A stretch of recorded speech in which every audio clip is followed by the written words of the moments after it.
Une légende, voilà ce que c'était que ce Land Rover Defender quand il s'est arrêté en 2016 et pour cause. Alors d'abord c'était le Graal des amateurs de franchissement pur et dur en 4x4 et puis en plus c'était quelque chose qui était dérivé d'un engin qui était né en 1948, c'est-à-dire un truc complètement hors d'âge et complètement bourré de défauts d'époque. Autant dire qu'on attendait avec une certaine fébrilité l'arrivée de la nouvelle génération et on n'a pas été déçus parce que le nouveau, il a une vraie gueule de concept car. On est presque habitué chez Land Rover maintenant parce que l'Evoque nous avait déjà fait ce coup-là. Donc voilà, ce nouveau Defender avec sa gueule terrible, il y a plein de petits gimmicks de design qui sont assez étonnants, comme cet empiècement de carrosserie sur le côté, ou bien ce petit bout de faux métal sur le capot qui semble indiquer qu'on peut marcher dessus. Du coup, voilà, on y est. Alors on ne peut pas dire qu'on reconnaisse au premier coup d'œil la parenté avec la première génération, hein. Ce serait un peu comparé en termes de design une armoire normande et un iPhone, mais les formes très cubiques sont là, on les retrouve, et pour cause, les formes cubiques, ça sert beaucoup quand on fait du franchissement à voir précisément où se trouvent les limites du véhicule.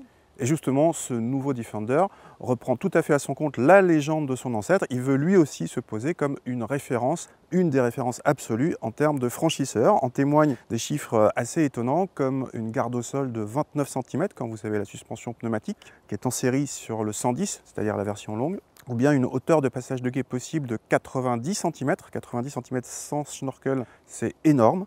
Donc sur le papier, c'est vraiment un franchisseur hors pair.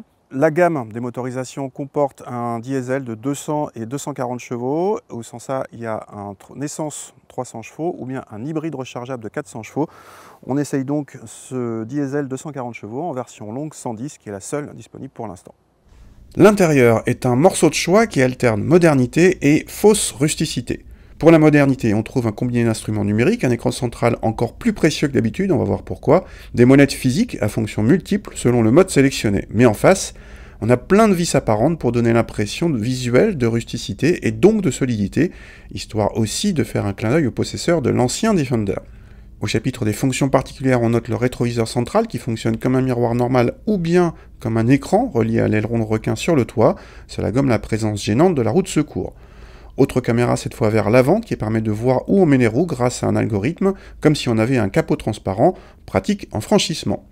On retrouve également les différents modes du Terrain Response, dont un configurable en option qui gère à la fois les blocages de différentiel, la hauteur de suspension ou encore la gamme courte. La qualité de présentation est flatteuse malgré les vis apparentes, une contradiction étonnante. À l'arrière, il faut vraiment monter, comme à l'avant, et ce sera vraiment haut pour les enfants, mais il y a beaucoup de place pour les passagers qui ont droit en plus à plein de prises, des prises qu'on retrouve encore dans le coffre, dont une prise de 130 volts. Ce coffre s'ouvre latéralement, comme sur l'ancien Defender. Il est possible d'avoir une configuration 7 places en option pour 1336 €, que nous n'avions pas sur notre modèle d'essai.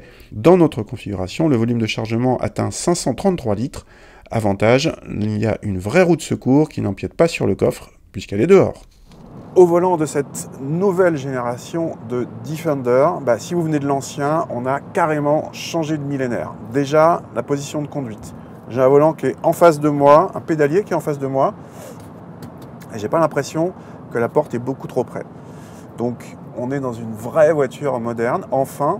Au niveau de la structure de la voiture, donc les puristes vont hurler, vont renier ce nouveau Defender, mais c'est une caisse autoporteuse maintenant, c'est plus un châssis séparé. Et sur la route, ça change tout. En fait, c'est la structure commune à tous les SUV modernes, même si ce Defender ne se veut pas du tout un SUV mais un franchisseur. Il a un comportement qui est tout à fait sain. C'est possible de tenir les 130 km/h sur autoroute sans se faire des frayeurs. Il y a un freinage qui est pas très puissant, on a des distances de freinage qui sont assez longues, mais qui ne perturbent pas l'équilibre de la voiture. On peut freiner fort sans avoir à corriger au volant, et donc la voiture tient la route normalement. Alors, c'est pas une ballerine, hein, c'est un engin qui est lourd, qui est très haut. Alors, est-ce que c'est un clin d'œil volontaire de Land Rover pour essayer de garder les puristes? Il y a une direction qui est très démultipliée, avec peu de rappels, donc ça rappelle un petit peu l'ancien. Mais bon, il y a guère que ça qui peut perturber les habitués d'autres SUV.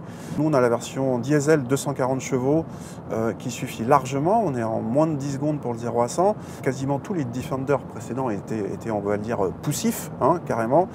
Sauf peut-être le V8 de la version anniversaire. Mais bon, c'est de cas particuliers. Là, on a un engin qui avance normalement, qui tient la route normalement, qui a un bon niveau de confort.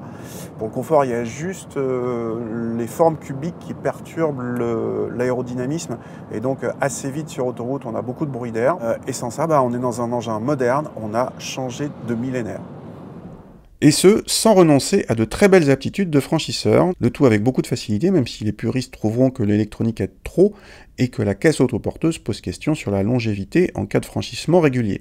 Côté consommation, on a beau avoir changé de millénaire, l'appétit reste élevé avec plus de 9 litres selon nos mesures, mais dans la catégorie des grands SUV diesel voisins en puissance, ce Defender est finalement à peine au-dessus de la moyenne. Cela n'empêche pas un gros malus écologique de plus de 11 000 €, même avec le petit diesel de 200 chevaux. Un gros malus à rajouter aux 56 000 € minimum pour un Defender 110 à empattement long, comme le nôtre. Notre modèle essai avec le diesel 240 chevaux et définition First Edition très bien équipé monte à 75 000 € hors option et hors malus. Autrement dit, le Defender est devenu très cher, un vrai SUV de luxe quoi, mais avec un sacré design et des capacités 4x4 en plus.